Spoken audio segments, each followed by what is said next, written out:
what they make me do. I do what I'm told. They make me stand on this. Brett, what's the latest with Jalen and Al? Jalen has back spasms. He's out. And then Al is good to go. When did the spasms start? Right before shoot around. Literally been over. And just for whatever reason, got his back. It's not a long-term thing. We're thinking he should be fine in the next couple of days. But, yeah, so he's out.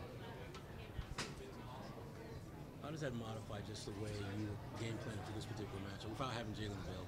I mean, it's obviously somebody else fills those minutes. You could do that by playing less and playing a couple of our other wings more.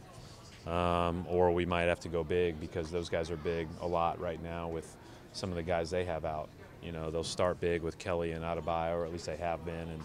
And then Whiteside will play with one of those guys a lot. And so that makes it really difficult when they play the James Johnson with two bigs.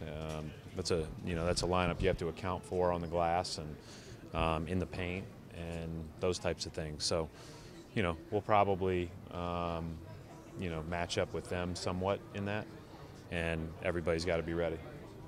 Brett, how's Aaron? Aaron Baines is fine. You Yeah. held him out. Right. Cautionary, so He hit his knee the other day, so I was worried about a bone bruise or a knee bruise and an extra swelling. Didn't happen. Like, fine yesterday, fine today, ready to roll. D-Wade playing his final game here at TD Garden. What can you say about him just as a player in the legacy? Yeah, special player. Obviously, amazing what he's accomplished. And amazing how he's playing this year. I can't say enough good things about him. And clearly, one of the many great leaders in this league and great representatives of the league. So hats off to him for a great career. And, as I've said earlier today, he looks like he could go a few more years, and we're glad he's doing something else.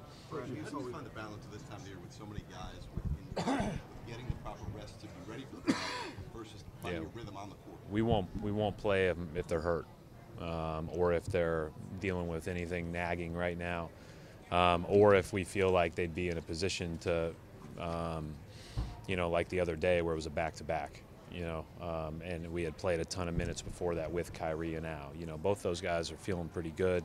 Al's feeling better than he was last week at this time.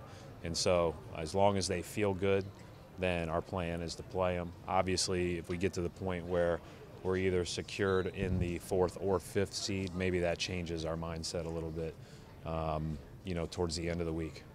Brad, and Kyrie and in Wade, you have two of the most clutch shot makers at the end of games.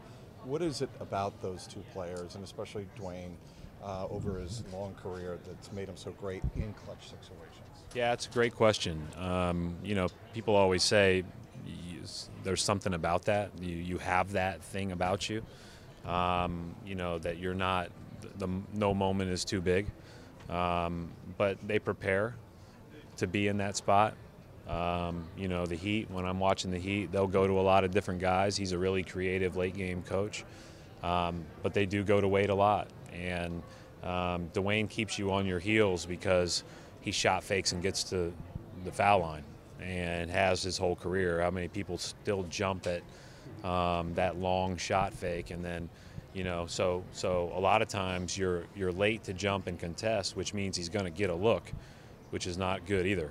And then in Kyrie's case, I just think Kyrie, he's a special scorer. That's what he does. He's got a unique way about him. He can score a variety of ways. He can cut. He can come down the court with the ball like he did the other day. He's just a guy that, has a knack for putting that ball in the basket. Brad, you said the other night that they need to value possessions more. Yeah. I think as you said, can you sort of expound on that tonight? What are you looking for tonight? Yeah, we just have to, defensively, first of all, I thought we played really well, really focused against Indiana. We weren't perfect, but we played really well and really focused. We gave up 112 points. The next night, I thought we were terrible, and we gave up 110. So it doesn't always, add up at the end of the day. And then offensively, I thought we just have to probe for better. Like it's not good enough to settle. We've got to make sure that we're looking for our best shot, understanding what we do best, and understanding what the other guys on the court do best, and bringing that out of them. We've had our moments this year where we've been excellent at it, and then we've gone back into, taking tougher shots. And we got to make sure we value possessions at a high level if we want to have any chance of, doing anything significant. Do you feel like your guys are still a little too prone trying to do it all on their own in those situations? I think we have some home run hitters, and I think we always talk about hitting singles. You hope as we get closer here to the end of the season that we really, really, again, value what each possession means.